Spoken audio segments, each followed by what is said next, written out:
Welcome back to the Better Every Day podcast, where we are unlocking our best self one episode at a time. My name is David Garcia, and this is my beautiful wife, Grace Garcia. Hey. And we are in season 3, episode 10, I believe. Every time I say season 3, that means we're about to complete our 3rd year, which is pretty amazing. It's wild. I've told a couple of people are like, "What do you mean by season 3?" And I tell them like, "Oh, it's like the year 3 or whatever." They go, "What? It's your 3rd year?" I'm like, "Yeah, like once we finish this year, it'll be complete like 3 years." Mm-hmm. They're like, "Oh wow, like I can't believe you kept it up for that long." And I'm like, "Yeah, I mean, that's what we do." Hold on, let me adjust this really quick. Okay. Anyways, last week we apologized. We weren't able to have a podcast for XYZ reasons. We won't get into it. But but yeah, we are here now, and the topic that we were going to do last week, we're going to do this week. But before that, do want to touch on last week we actually started our tribe group. It's a 10-week tribe group, small group, cell group, whatever you want to call it. A lot of churches call it different things. We call it tribe group. So it's 10 weeks long. Me and Grace decided to do the financial freedom tribe group. We think that it is very important for our churches to speak about finances, how to do it right. I know a lot of churches love to talk about tithes and, kind of like drill that into the people and let them know that they should be giving their 10% and so on and so forth. But I truly believe that if you're going to drill that in, you also have to drill in how people can be successful and wealthy with their finances and their choices, how to be wise and all that stuff. And I think that's very important for a church to do. And in the long run, if you do take the time to teach the people, then those are just seeds that are going to reap a harvest.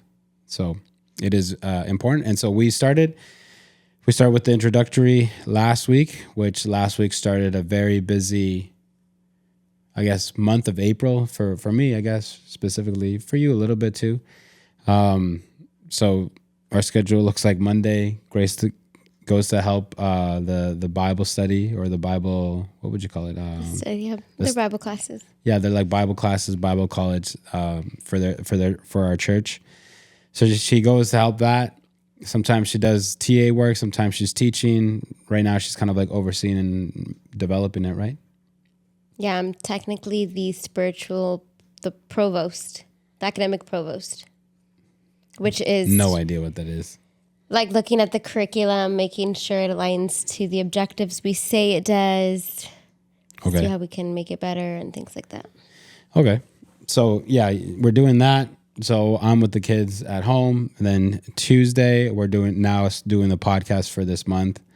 Elijah has soccer. Yes, Elijah has soccer. So we have to like juggle all that. Then Wednesday, I'm helping at a church with worship leading. So I'm basically out the door like 5 o'clock. And then I come back like around 9. You're holding the fort down. You're doing everything that you got to do, putting the kids to sleep. Thursday, now we're having the tribe group. So, and Elijah has soccer. So we're juggling that. So it's a lot of stuff. And we're still maintaining healthy, we're still working out. Yeah. Of course.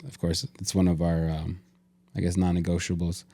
Yep. But yeah, we're doing all that. So it is a busy season, but it's a blessed season because we're helping. We're doing, we're working on our purpose. We're doing all the right things. So I'm excited. I'm very excited about the financial freedom. It grew so fast. I mean, we started off by saying, let's allow 20 people, and those 20 people, like all those spots were filled within like the first 15 minutes that this thing launched. Then we immediately upped it to 28 or something like that. Then that in a matter of minutes was gone. We upped it to finally 35 people, and that in minutes was gone. So it shows like how hungry people are for financial knowledge. And we did a survey beforehand, And that was, I asked them in the survey was anonymous, but I asked them in the survey, what is your biggest challenge in regards to finances? And one of the options was, I lack the knowledge. Like I nobody ever taught me, basically. And I think it was 90% of the people who filled out the survey chose that one. And so you could tell that, people are like, nobody has ever shown me. I'm trying my best that I can with what I have, but I need somebody to guide me. I need somebody to teach me. I need somebody to give me the knowledge and the wisdom, and then I'll take it from there. So I'm very excited. We're going through these 10 weeks. We have everything planned, and we're believing that it's going to be successful. And now we were doing it in this small, well, it's not that small, but we did it in this living room, and it was pretty packed. Luckily, like the perfect amount of people came because we had the perfect amount of seats, but we really realized that everyone was not going to fit here. So luckily, shout out to our boy Irvin. He hooked up a place, and so we got a whole class. And we've had people reach out and be like, "Hey, can we join? I have a friend or a family member, whatever that." And we're just like, "Yeah, sure, bring them along, let's go." So I don't know how many people we're gonna end up with. And usually with those groups, like you'll have like 35 people sign up, but then you really only have like 20 people show up, whatever. This first time, I believe it was like 24, 25 people that showed up. So we'll see with all these people that were saying that they want to bring their tias and their moms and stuff like that. We'll see how many we come up with tomorrow, or not tomorrow, Thursday. And then, but we're definitely excited to help. And honestly, my greatest desire is to hear the stories in a couple of months of like where they're at now and how their hard work and their dedication has paid off. So, yeah. And then what else? What else are we up to? Oh, you might have seen the reel that we posted on Easter. Grace, it was just basically Grace talking. But we had a great idea of, and I one of the anonymous donors asked the last time that we did something of like trying to bless people, and they were like, "How can we make sure that we don't do this just on like Thanksgiving? How do we make sure that we can continue like helping people?" And so you had a great idea, and it's meant to bless a family.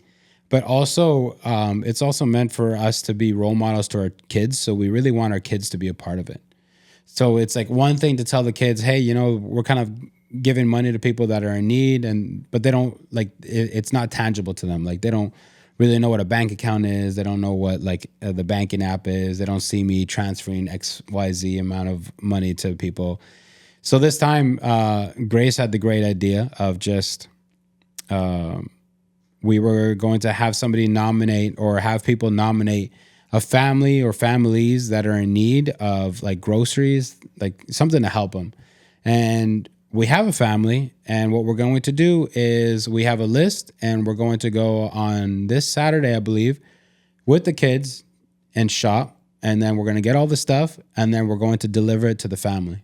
Yeah. And the reason why this came up was every month you asked me about miscellaneous, like what are we going to do financially? And I asked you to set aside money for like their Easter, whether that's like Easter eggs, Easter baskets, activities or whatever. And then as I was like thinking it and pondering, like they already with the school and the church already get Easter stuff. And honestly, like maybe this can even be a podcast episode on itself, but as I'm just thinking about it, like the Easter egg baskets, the bunny, the treats, like has nothing to do with the resurrection of Christ. And you could spin it as much as you want. It's like gives you life, and God give us a gift. And like people are doing cartwheels over here to try to mix the two. Yeah. And I put a funny, like, I don't know if you saw it, a funny comedian who talked about like how the Jewish celebrate Passover and versus how Christians, and for the Jews, he's like, how are we going to compete? Like Jews, they have like a bone and like to show the blood of the lamb. Like theirs is like very specific, like tied to tradition. Yeah. Versus Christians, it's just like, oh, and here's a bunny basket. And he was saying how like a way to make that holiday popular is get the kids. Like if you can get the kids, you can get buy-in. Yeah, that makes sense. And I was just like, I don't want, like, it's so consumerism. I'm now seeing like my kids literally have a playroom they barely touch, like so many so many activities coming out of the drawers. Mm-hmm. Like, what am I going to get them that they're actually going to use it? Like, they thank God, like we are blessed and we don't need anything. Like, I'm just going to get things just so that they get the dopamine hit for a little while, and then they're just going to forget about it in a couple, like 30 minutes, an hour. And so, yeah, I just left kind of like a bad taste in my mouth. And I was like, you know what? Like, instead of that money going to the kids' Easter baskets, let's show them like what the season is for. Like that God, we always have said this on the podcast, and we said like we want to live it, that God has blessed us to be a blessing. And so that's where like my mindset was at. I was like, the reality is my kids don't need nothing. And so let's make it positive.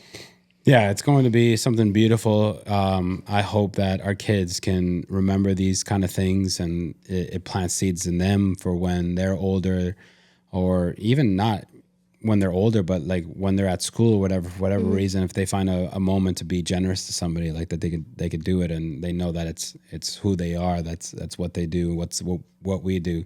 Yeah. So yeah, that's going to be super beautiful. Hopefully we can pray for the family, and yeah, it will be a great blessing for them. But yeah, that's basically, I guess, our little updates for now. Moving along to the episode.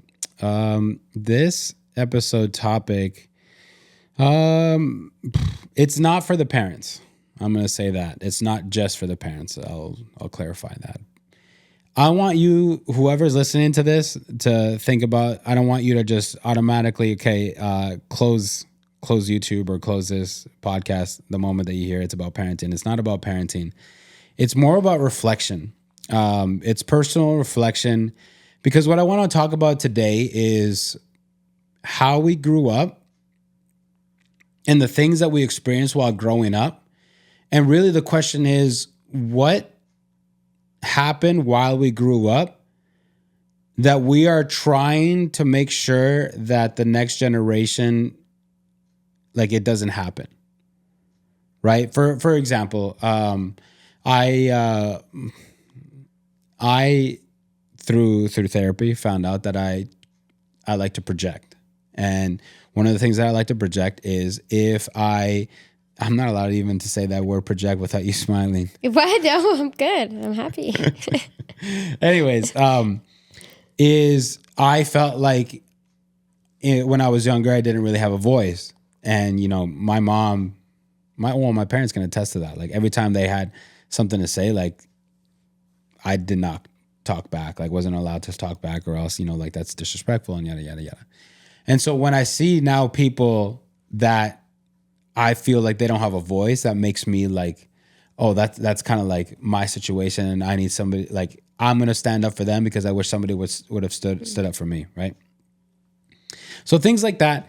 And so today's episode, I want us to reflect on the things that we went through when we were younger, and the things that we are trying to make sure are not repeated.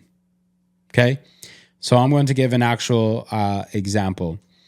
I did not have a close relationship with my father. It was a kind of weird relationship. I mean, he was kind of a very, well, he was kind of angry, easy to anger. And, but he loved, you know, he tried his best. But for whatever reason, we just never clicked. There was never a, I love you. There was never a hug. There was never an embrace. There was never, I'm proud of you. That it was just never that type of relationship. Fast forward now, when I have kids, I find myself in fear of doing something that will break the relationship between me and my son. And so there are times where I might overstep, like I am who I am. Sometimes I press too many buttons, and in the moment I don't realize it until after, and I go, oh shoot. Like I realize it when, because Elijah's Salvadorian. in regards to anger, he's Salvadorian. When you push that dude over the edge, like there's no coming back. The dude just jumps over the edge and goes, what's that song? Hello, the Dark Side or something like Hello, that. darkness, my old friend. Yeah, that's Elijah. Like you can tell. And I was actually having a conversation with somebody today in regards to the difference between Elijah and Uriah, because they were like, "Oh, have you ever like disciplined Uriah?" And I'm like, "No, I've never had to." And they're like, "It's because she's a girl, right? She's your princess. You can't." And I'm like, No. Like that girl, at least for me, I've seen her get angry at you and I've seen her get angry at Elijah. But even when she gets angry, she doesn't throw like a humongous fit. And if she's throwing somewhat of a fit and I go, calm down, like she'll try her best. She has more, I feel like, dominion over her emotions in regards to anger. Whereas Elijah, like once he's angry, once he goes over the edge, like he's done. I don't think so. I think it's just that she's a girl, because when she gets her berrinches or like her tantrums, you say no. She gets more sad, and like as women, when we get mad, we just start crying. Mm-hmm. And I feel like Elijah is a little man, and when he gets when he gets upset, he just gets angry. But it's just a different like woman towards, because she gets those tantrums, exact same tantrums that Elijah has. No, but if I tell her stop, Uriah, or whatever, she just starts crying. Like that's her being angry. Like she's not gonna get like furious like a boy does. Yeah, but I mean, I've seen little girls like throw berrinches where you can't control them. They're kicking and screaming. They're like going crazy. But both of our kids haven't done that. Elijah has.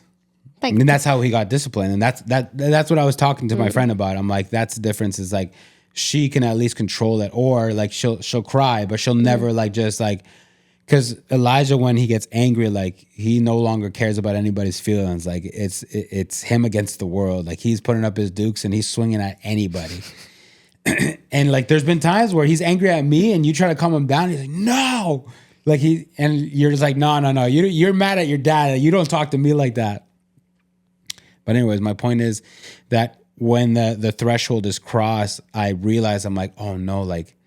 And obviously it's a different dynamic between me and my dad, because me and my dad, my mom says that like ever since I was born, there was never like a click.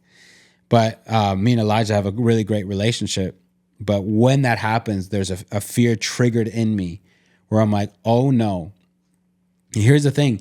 We read a book in regards to parenting, and it basically told us your job is not for your kid to like you.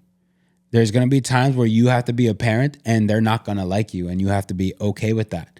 But there's something inside of me that goes, I kind of really need this kid to like me, because I don't want to see the same thing that happened between me and my dad happen between me and Elijah. And so that's the things that I'm talking about. Like, what things did you experience growing up where you are trying to be completely different? And it's not even entirely out of wisdom, and it's not entirely out of like, I want to be better. It's more entirely out of like fear, right? Because I obviously want to be a better father and I'm trying my best. But in those moments, I am not driven by I'm trying to be better. In those moments, I am now fear of I'm going to break this relationship. And I'm sure from an outsider's perspective, they're like, no, like, I don't know what you would tell me, but I'm assuming from an outsider's perspective, somebody would tell me like, no, like you're like a really good father. You've done all these things. Like you've planted so many seeds of love. Like he can get angry at you, but he'll probably get over it. You know, it's going to be fine, you know? But again, it's the fear. So yeah, do you have any, first of all, questions in regards to that? You want to dissect that? You want to go deeper? Do you want? Yeah. Well, my whole thing is, so you've acknowledged that you're self-aware. I've acknowledged that I'm self-aware. Okay. That you see that situation where like you push him to the edge, and then you're like, I need to be liked. Like, when do you come? Like, how fast does that self-aware kick in? Where it's in the moment? Is it after? I mean, I would say if I put a percentage of it, I'd say 70% of the time, I stop myself before I do anything. And I'm like, no, don't do it. Better off like being in good terms. But I mean, he's pretty fast to anger. Like today, what happened? I said, Elijah, go brush your teeth. And he's very sensitive. In regards to like my voice, he's very sensitive. And I think it's something that you told me before. You're like, and I think you read it in a book or something in a post where you were like, if you ever have moments where you scream at your kids, you start like wiring their brain to like anxiety, like just stress. Like there's something that like, I don't know. I guess they're filled with anxiety when they hear that, right? And I will admit, like in the early years, I did have moments where like I kind of lost control in regards to like yelling or something like that. And so today, you heard me. It was just like a slight raise of the voice, and he was like, "You're yelling at me," and I'm like, "I'm not yelling at you." He's like, "No, you're yelling at me," and I'm like, and right there, I'm already like, oh my goodness, I just want this to be a good night. Like I'm in charge of putting them to sleep today. And so I'm like, I just want this to be a good night. Like I have so much joy when he allows me to lay beside him and just like scratch his back while he goes to sleep. And for me to get up off that bed and have him look so peaceful when he's falling asleep, I'm like, okay, today was a good day. You know, I did a good job. And so like today he started like, you're yelling at me, and automatically I'm just like, oh my goodness. Like I just, and then that starts like going into like, can I not be myself? Like I'm like, is it really wrong for me? Like, cause I didn't, you, dang. But no, I feel like you heard me. But you make it seem like it's like a big deal. And that's what the book was saying, where it's like, use that voice for when you need to catch them. Like you get them so used to that when they hear it, it's like, oh, it's just my dad giving me an order. When you have to use it for like, don't cross the street. Or it's like very serious. Like go brush your teeth is not that serious. Well, yeah, so my little fear was triggered there, and I'm like, but at the same time, like that's when you start going into that whole arena of, because I think I do walk around a lot with that thought of like, I want my kids to like me, I want my kids to like me, I want my kids to like me. And so it's really hard for me to be the parent that doesn't, it's not that I don't care, but like the parent that's like, I need to do my job. My job comes first before them like liking me. And if they don't like me for doing my job, then so be it. You know, like it's really hard for me to be at that place. And so when I like, for example, for tonight, like Elijah sometimes has a hard time like listening when I mean, you've been there. Like, Elijah, can you please brush your teeth? Buddy goes running around bugging his sister. Elijah, please brush your teeth. Still running around bugging his sister. And then, I mean, like, we're human. Our patience starts 100%. to wear out. And you're just like, Elijah, I already told you twice, go please brush your teeth. And he's still, no. And then I go like, okay, what else do you want me to do? Elijah, go brush your teeth. You're yelling at me. And I'm like, holy moly, like, what the heck do you want me to do, you know? But in that instance, like, as a parent and as an authority figure, you want to be obeyed. You want to be listened to. You want them to like, okay, like this is part of the process, whatever it is. Like I don't take it away from them for them to be kids. And that's why I have a little bit of patience with them. But when I tell them like the third, fourth, fifth time, I'm just like, oh no, like the respect is kind of like out the window at this point, right? So as a parent, like I guess in that moment, I feel like I have to be a little more stern. But then it triggers, you know, the fear in me. What do you think about that? I wonder if that's just like well, I feel like I'm talking now about like the situation, which it's not the point of the podcast. Yeah, but I mean, we can dissect it. I think people would enjoy dissection of that. Maybe people are dealing with the same thing. Maybe people don't have kids right now, but when they have kids, they're probably like, oh, like, yeah, that might be a trigger for me. Because I feel like at this point, like mind you, he's 8 and then he does it a lot. Like it's just conditioning because we've allowed it to Yeah. for him to obey the third time. Misses 1, 2. Well, even you said he didn't listen to you the first, second. Yeah, but we did that for a while, and then like I was like, okay, we can't do that, and you kept doing it. I think you still kind of do it. Yeah, he listens by the second time, but yeah, but the whole point is that they need to listen on the first time. Yeah, but it's like, okay, if they don't, what is going to happen? And if there's no consequence, then what's the point? Yeah. And I feel like you wait until like he gets upset, and then like, yes or no? Yeah, I guess so. But I mean, okay, I'm gonna ask you a question for me, I guess, because. Yeah. Kind of from an outsider's perspective, because I honestly, I sneak into the Ring camera sometimes, and you're over there yelling at these kids every morning. Oh, in the morning, yeah. It's the same thing. But I don't know. I never think what you think of, like, do they like me? Okay, that's what I kind of want to get to is like, do you think the way that you do things is right, where it's just like, I'm going to raise my voice, and if they don't like it, I don't care. Like, because I guess that's the vibe that I get from you. Whereas me, I'm like, I'm going to raise my voice, but I'm going to hope that they still like me after I raise this voice. No, I mean, I wish I didn't have to raise my voice, and that's something I want to get better at, like not raising my voice. Mm-hmm. I think keeping your patience is the goal, ultimately.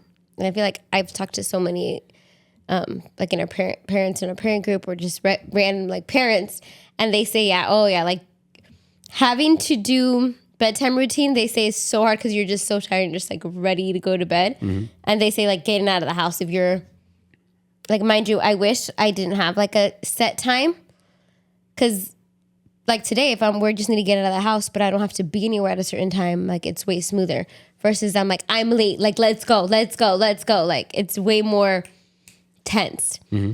And I do believe like child psychologists or whatever say like one of the worst things you could do to tell a kid in the morning is like, hurry, we're late. Like these little kids don't need that anxiety, and most likely it's just like, it's on us. Like we can wake them up earlier, make it as like small, like a way, what is it? Like quieter. Okay, well this isn't a spa either, okay? So that's true. But when I have to like put my foot down or correct them or raise my voice, not listening or whatever, like, yeah, I never think, oh, do they like me? I never think that. That never crosses your mind, like whether they like you or not? No. Do you feel just confident that they'll like me no matter what, I'm their mom? Or do you feel like, I don't care if they like me or not? Being a teacher, I have to just be like, I don't care if these kids like me. Okay, you're not a teacher, you're a mother right now. No, I know, but I think it's way easy to bring that in of like, my job, like I see it as a job. Like my job is to make sure you're out of the house. And so whether you like it or not, like, did I succeed? Okay, so but answer my question though. Do you not care that if they like you or not? Or do you feel like you're confident that regardless, even if in the moment they might not like me because I'm pressuring them, I know overall they still love me and they're going to like me? Yeah. In that moment, they don't like me and that's okay. But I see the big picture of them. When I pick them up, Elijah still runs to me and thinks he's a little boy, and like he laughs because I'm getting weaker and like picking him up. Like I see Uriah like, mommy. I see them super excited, like they want me to be in their field trips. Like I see that they want to play with me. Like I see that they love cuddling with me and ask me for my back rubs and like get excited. Elijah asked me like, can you see me play soccer? Like the overall picture is they want me in their life, and so I guess I'm like secure in the, you know how like you usually say focus on the journey in life or whatever. It's like what you're focusing on is going to dictate like how you see it. Yeah. And so it seems like you're focusing on those negative moments and amplifying it versus I'm like, nah, this is my job. It has to be done. Oh, it sucks. Yeah, I messed up. Or I heard there's times where I had to apologize to the kids, and our kids are super quick with putting us in check. Mm-hmm. That was mean. Like they're super like fast with that. And like times I have to apologize. But I don't focus like my relationship on like those negative moments. Cause for sure, if people would just saw that, they'd be like, Elijah and I don't like their mom. But if you see everything outside, they'd be like, no, they like their mom. Probably not like best friends with them, but that's not my job. Yeah, my fear, I think it also, the add-on is, I know that the reality of most people tend to remember the bad, and it's harder for them to remember the good. And so I'm like, is this bad moment that we're having going to linger? Is it going to linger? Is it going to continue to build up? Is it going to dissipate over time? Because there's been times, I mean, Elijah has a great memory. And it's been a couple of times where he goes, you remember that one time that blah, blah, blah, blah, and blah, blah, blah, blah. Well, this adds on to this and da, da, da, da. And I'm like, holy moly, this dude's like holding on to like resentment or something, you know? Like, yeah, that does. And I think for the most part, he doesn't really think about it. But in those angry moments, like, something takes over him. It's just like, oh, hey, guess what? Let me just open up this book of like these the history of everything, you know? Well, do you think of when he gets older and might watch this episode and be like, oh, that's what my dad thinks? I mean, it's the truth. I, for sure, that a little bit worries me, like when he throws it into our face. Like, no, like you always or you never, like just hearing it. But I wonder if that's your firstborn child, because I remember my older sister would argue a lot with my mom, and I understand like why, and she'd be like, no, mom, oh, like she would kind of label her. But then my dad's still alive, but even when my mom passed away, like I think about like the negatives they've done, and I'm sure we butted heads. And I'm like, my mom, for example, you know that like anytime it came to someone's coming over, the cleaning had to get done, she would become another person. And like, come on, guys, like she would get so stern about cleaning and so like stressed and triggered and all this stuff. But I look back and I can't remember like every negative moment, or those for sure don't build to the good moments we have. And even my dad, I'm like, I can't even remember like what he would punish me for. Like there's like certain things, but for the most part, see like how good they are. Like to the point where it's like fish brain. I'm like, I have like the best parents, you know? And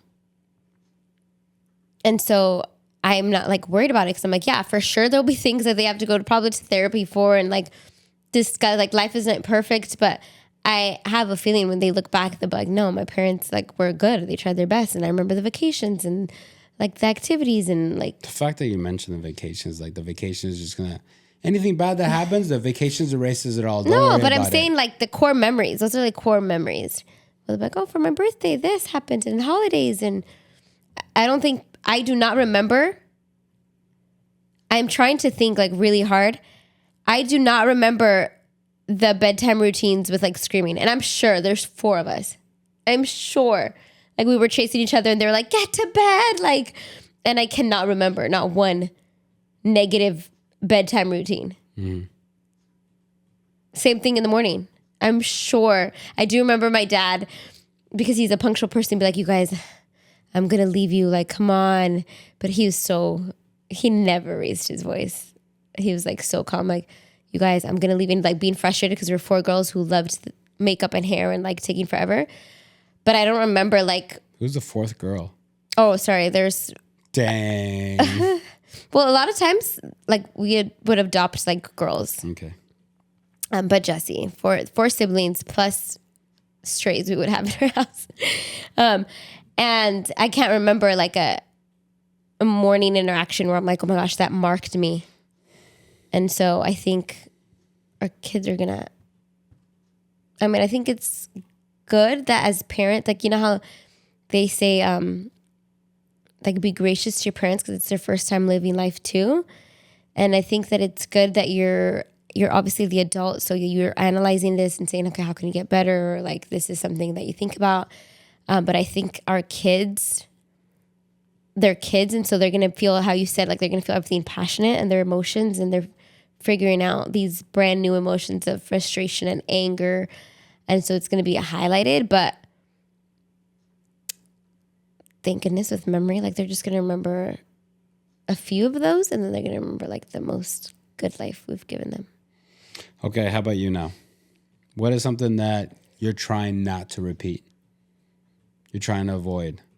It could be financial. A lot of people are like, I grew up in poverty, and so I'm trying to make sure that my kids don't go through the same struggles.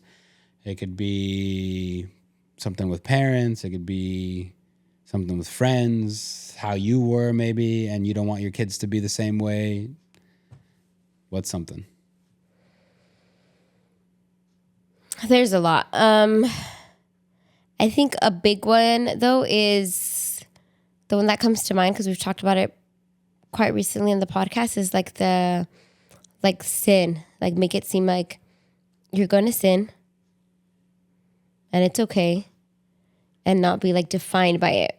Because I feel like us, at least me growing up, it was like you can't sin, you know?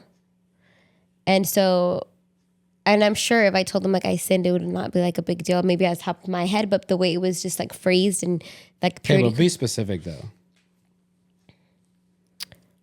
Well, with anything, but I'm saying like if they sin, I'll use virginity, but it could be anything as an example. Because if you steal, if whatever, you cuss, we couldn't even cuss or anything. But it's like if you did, then you would seen as like a bad Christian. And again, they didn't say these words, but it was just the emphasis they placed on like purity culture or sanctification. And like the reality is, and I said this before, is that like the Holy Spirit does the sanctification.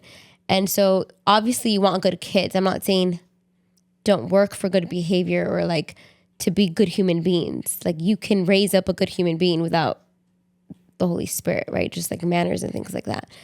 But I want them to where when they sin that it doesn't make it like their identity, where it's like shame is so easily encapsulates that they like don't want to tell us. And so like I want them to feel comfortable enough to be like, yeah, I messed up. And for them to know that I expect them to mess up. Like I expect them to like sin and figure it out, because again, that's the job of the Holy Spirit and he's going to do that. But that's really hard.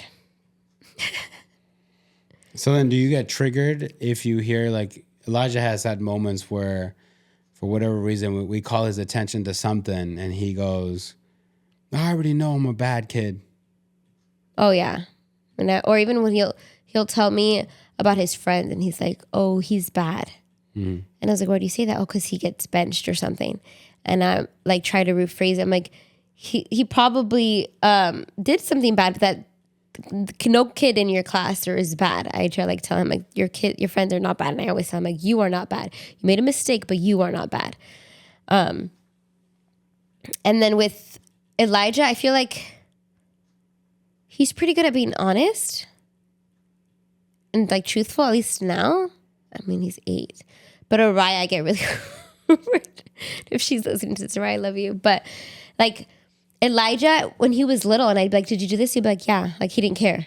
I'd be like, yeah, I did. And then we'd talk about it and he'd be like, okay. Like I feel like he didn't allow shame a lot, like to completely like take a hold of him. Mm-hmm. Like everyone battles with shame. That's a natural consequence that like God, like in the Garden of Eden, God did not place shame on them. They automatically felt shame. You automatically feel it when you do something wrong.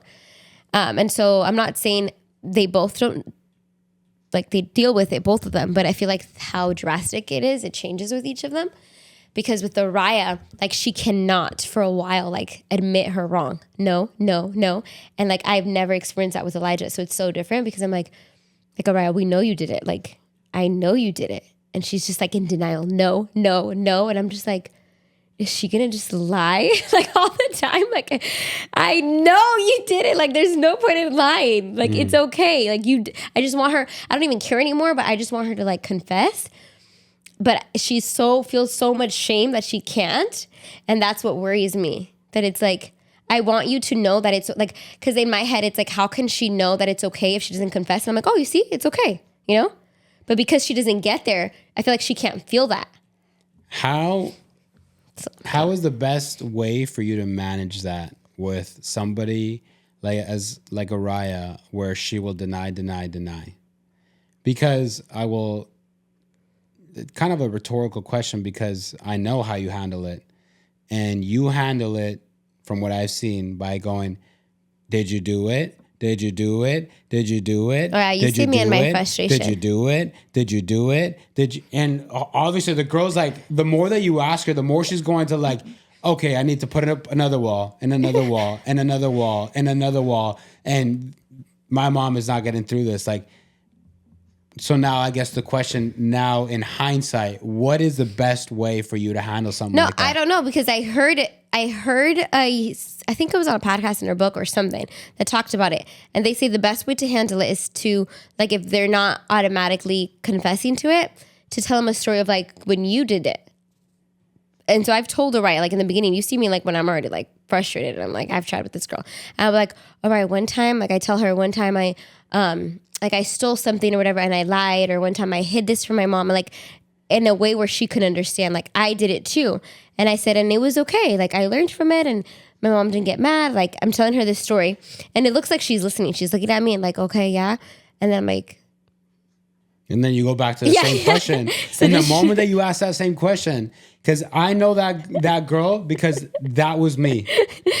And I'm like, so did you do it? And the crazy thing about that little girl is that I don't feel like we've ever given her like a reason to turtle. Yeah, like to get scared. So I'm like, what the heck? Like, I don't understand. So like we've never like disciplined her. We've never been like, oh my gosh, like that's the worst thing ever. Like, I don't know where she got that. Maybe she saw it somewhere else, maybe at school or whatever. But for whatever reason, that little girl turtles when, yeah.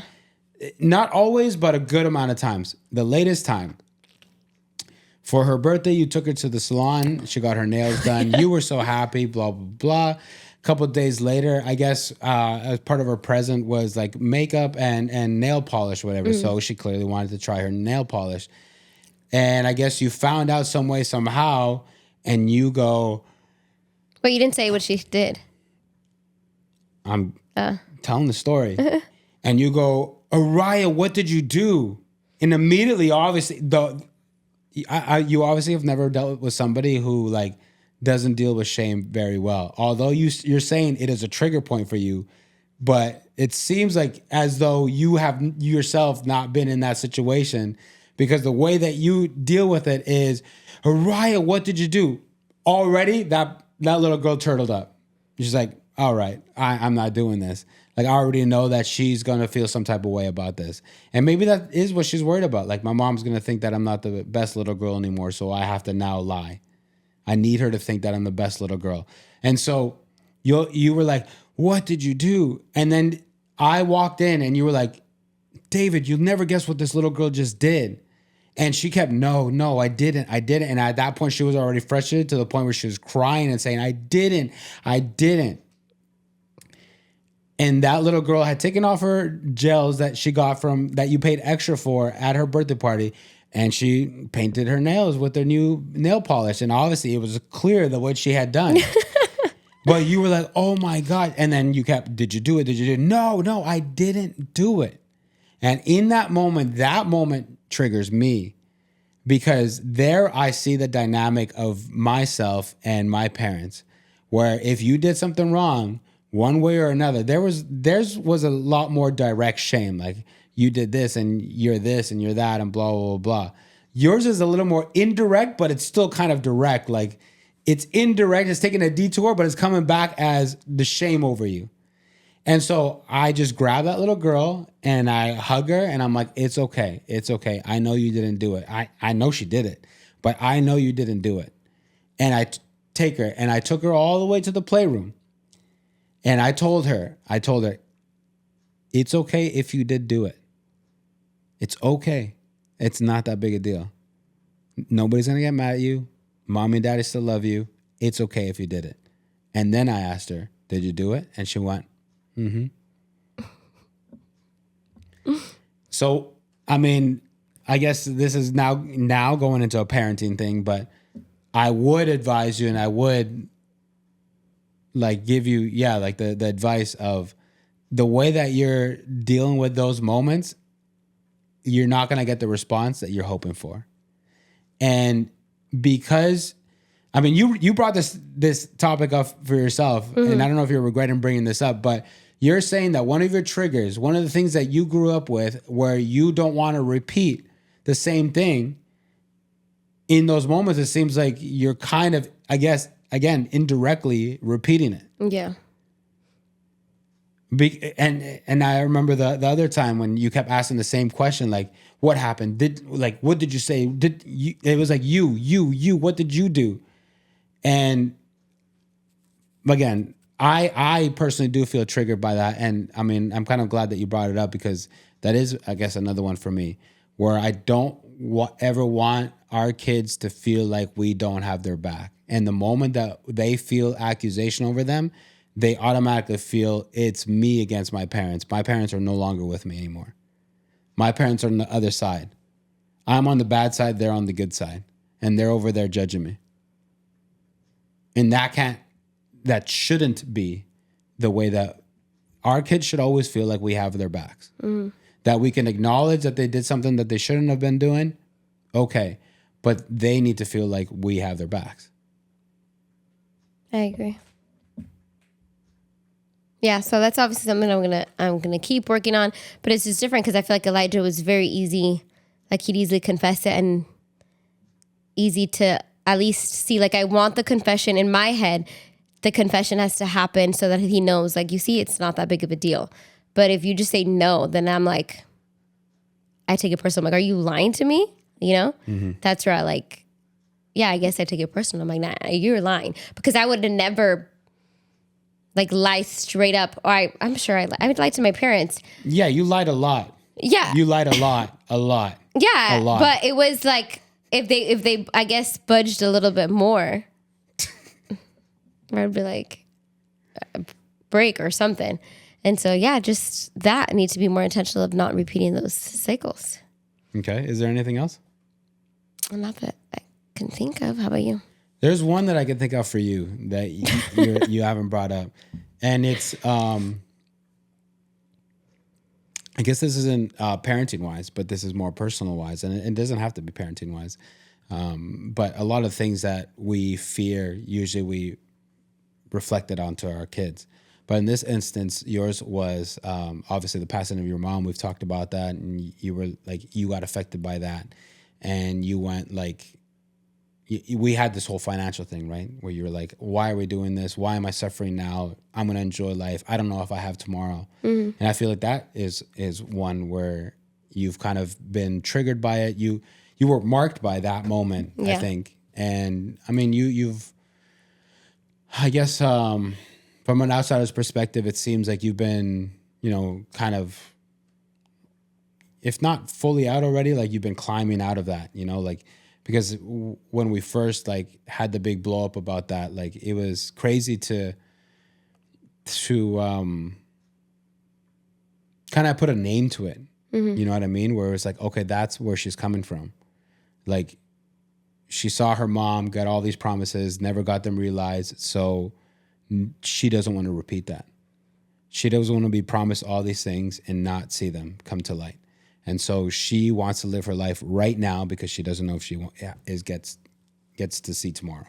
Yeah, for sure. That was a big one. I feel like, and yeah, that was straight out like fear. And I feel like there is some logic to it. So it was hard for me to overcome because my logic side is like, well, you cannot promise me tomorrow. Like that is guaranteed. Like the Bible even says tomorrow's not guaranteed. So I was like, don't you dare say, oh, in next year or 2 years. But then I had to like really remind myself that nothing good comes from fear. And if it's fear driven, then it's not from God. And so like perfect love drives out fear. And yeah, the reality is that tomorrow, like see the world in color, like not just black or white, like this is what it says. And so I'm going to hold on to it. But the reality is that tomorrow is not guaranteed, but I know that I have a good God and a faithful God. And whether that looks like I'm not going to be here or I am going to be here, like live in every moment as if like I am blessed and I'm his child, because that's the reality too, versus just like holding on to what I can and being miserable. Yeah. And I feel like now we're getting to the nitty gritty of stuff, because then I like what you said, how your perspective started to change and how now you're seeing it in in colors where you could see like, yeah, it's true. Tomorrow isn't promised. But a lot of people in regards to like finances, in regards to dreams, whatever, like they want their dreams realized now, right? Like they want to, because everyone knows, like we don't know if we get to see tomorrow. But that when you focus so much on we won't get to see tomorrow, then you start to really put the how do I explain this? I guess the weight of the moment gets a lot heavier, because if today is not good, then in those moments it could stop being of color and it could be very black and white. Today was a horrible waste of a day, or today was an amazing day. There is no, okay, there was some good moments and some bad moments, you know, like it's a complete waste or it's a complete like success. Mm-hmm. And especially when you are trying to work for your dreams, a lot of the times in the beginning of the process, it may seem, well, it is suffering. And so suffering for a lot of people can be, this sucks, this is horrible, what a waste. I'm not living, I'm not happy, like this, I'm depressed, like this is not the way that I want to live. This is not the way that I believe God wants me to live. But in reality, like there is joy in those moments if you choose to see them with which the perspective, and I don't know if your perspective is there or it's in another way, so I'm going to ask you after. But like I personally, from my point of view, in the moments where I have not yet reached what I want to reach, I still see the good in, and I guess because I'm a data-driven person as well, I could see it on paper. Like, okay, like yesterday or today was better than yesterday. And based on my calculations, tomorrow is going to be better than that. And I'm the growth, and like there's joy in this because I'm doing the work. Yes, I haven't seen what I want to see yet, but I know I'm getting there. I'm one step closer, one moment closer, one decision closer, so on and so forth. So the growth is what brings joy. So, but in that same moment, well, we can kind of compare it to like Elijah and Uriah. Both these kids have the same parents, live in the same house, going through the same situations, but they have two different perspectives. Same thing. Two people can go through the exact same thing, and one can choose this and the other one can choose that. And so I guess my question to you now is, going from the moment that you've put a name to it and you said, you know, my mom's passing away affected me, I don't want it to happen to me, to now where you are now, like you said that you see the world in color, but like, I guess the questions are, what got you there? Where are you now? Are you where you want to be mentally in regards to that area? Or do you feel like there's still some journey ahead to get to where you actually want to be? Like, is there peace? Is there joy? I think I do have peace, but I think this is just going to be a journey that I'm going to have to forever be in. I feel like just how Paul says, like, this is a thorn on my side. Not a thorn, and I don't want to say it's like a thorn on my side, but it's just, I'm the type of person who like would love a luxurious life. Like that's just how I was born, you know, like we can see their personalities from little. Like my parents always knew, like out of my 4 kids, that one right there wants the most money. And so, and I think about it all the time because you hear celebrities like where they already reach a certain status and there's certain personalities that they're like, okay, what's the next thing? What's the next thing? Like they never feel content because it's more about like, can I outdo myself from last month? Can I outdo myself now with this project and this project or whatever? And so I feel like I'd be the same way. Like, I think it doesn't matter like how much money I get. It'd be like a challenge with me. Can I get more than I did last year and like just continue to increase? Which I don't think is like a bad thing if it ruins your perspective. And so I think for me, it is, I've had to intentionally like surrender that to God and choose to see like the blessings in my life. Because very easily when I look at all like what's still missing, quickly I can go down a spiral like 100%. And so it's something that it's like every day, okay, what am I choosing to focus on? That's what I think my journey will look like. But what has helped me get out of it is like how far we've come, what beautiful things we have. Like we're so blessed, and just counting your blessings, as cliche as it sounds, like gratitude. Yeah, to answer your question. I just thought about another question, which I think is a really good one. Because we're all talking about, and maybe you guys are, wherever you guys are listening to this and you're reflecting on the things that you've gone through that you don't want to repeat. And maybe you're wondering the same thing that I'm wondering right now. Is there something that we're always going to have to deal with? Or do you think that there is a point of healing where we no longer will have to deal with this? I think both. Okay, that's a very safe answer. Both. But that's the truth. I'll never be wrong if I say both. No, you can't tell someone like you completely can surrender it. Like I've seen, for example, this is like completely off topic, but like people who struggle with like same-sex attractions. Mm-hmm. There's people who have testified and said like they no longer deal with that. They're able to get married and they no longer like have those attractions. Mm-hmm. And there's people who said I still deal with that, and it's something every single day I have to, like, I'm reminded of it, but I'm choosing to not like follow through. And so that's up to like how God's story is going to be with you. Just how you always like to bring up little James' story. Like God is not, for some people, he can completely remove that. Mm-hmm. And there's other people where it's like, it's a testament of your character if you're still going to choose God, even if he doesn't. And so like, because I think there's things in my life, like for example, another fear of mine was like me dying early.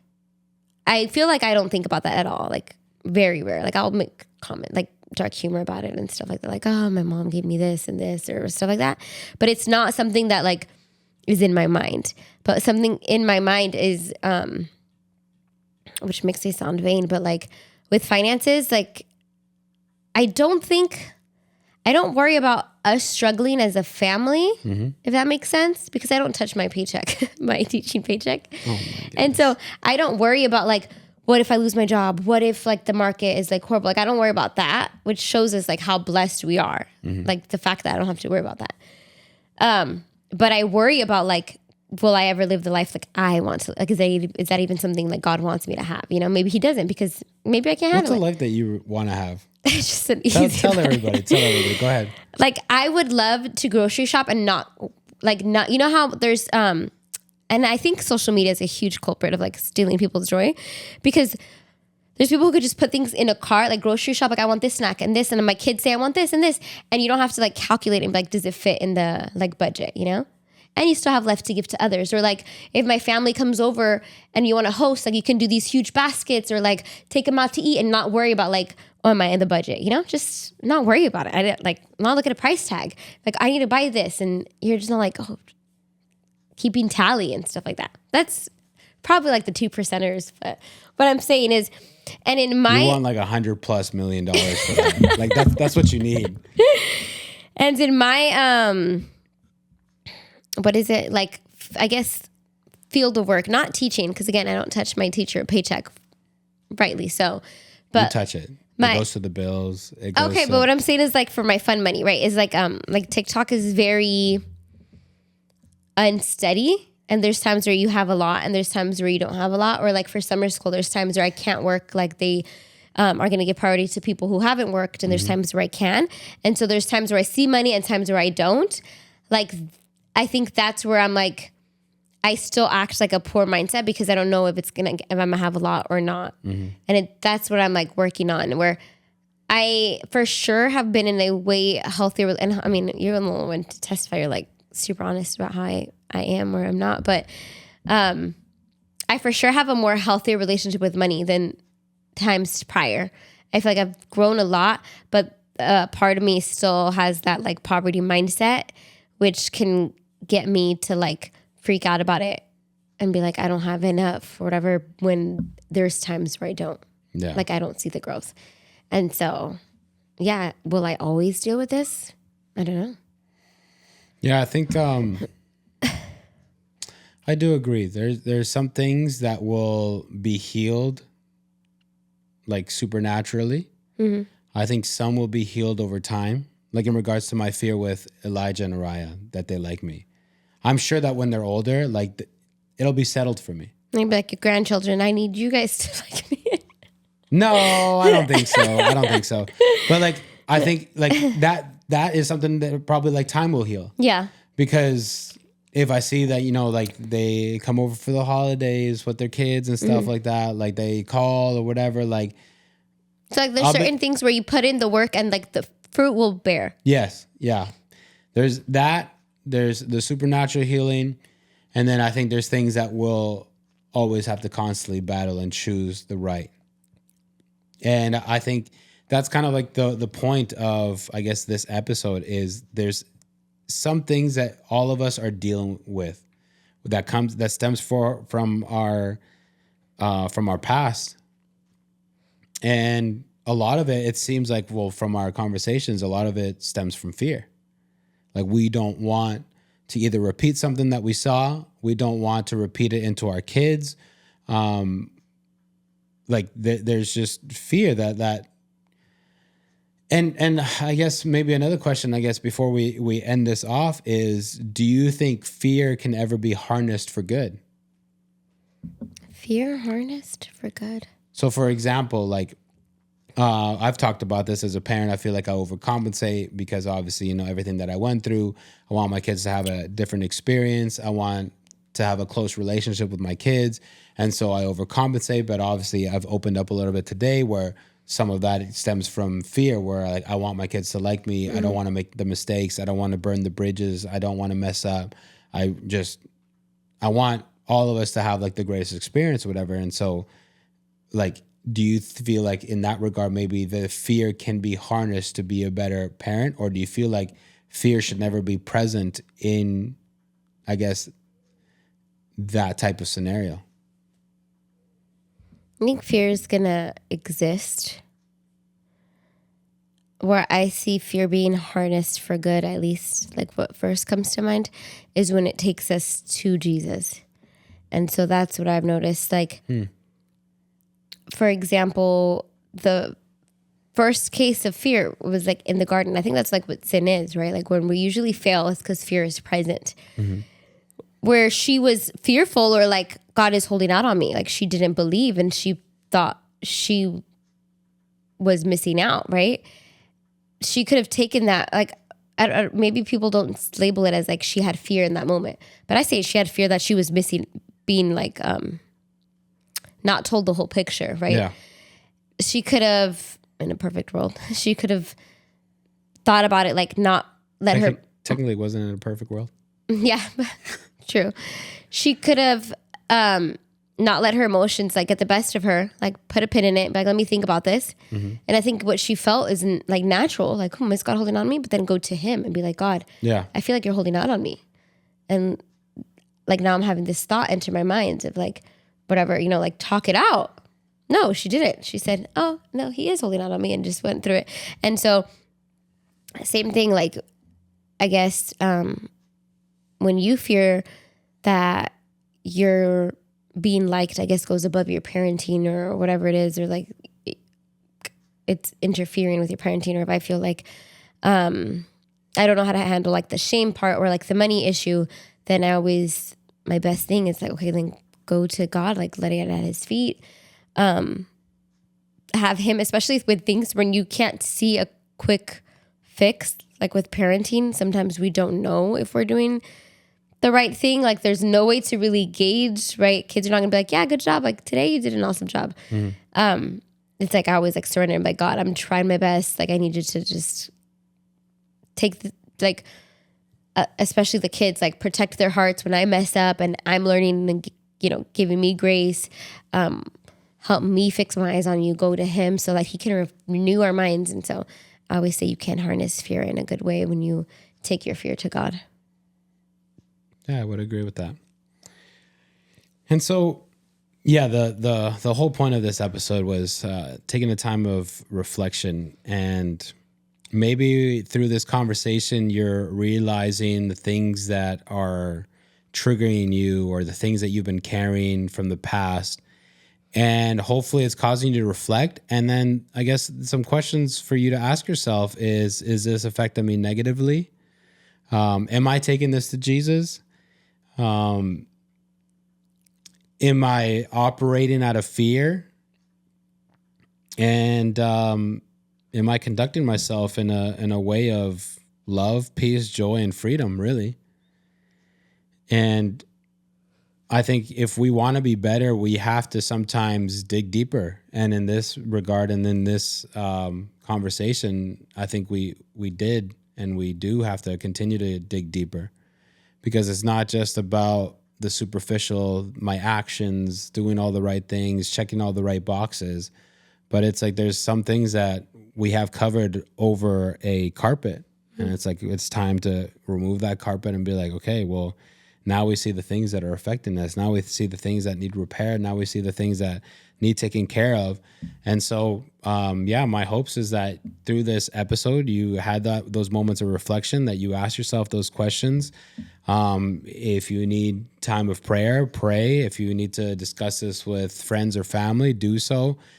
Because I think it's important, and it's hopefully you have the type of friends or family that help you dissect, and hopefully they don't just like brush things away, but that they can help you like process it, and especially from an outsider's perspective, maybe, and hopefully you have the right type of people where you can have an open mind and an open heart to hear a different perspective, because we've been doing things for like the same way for so long.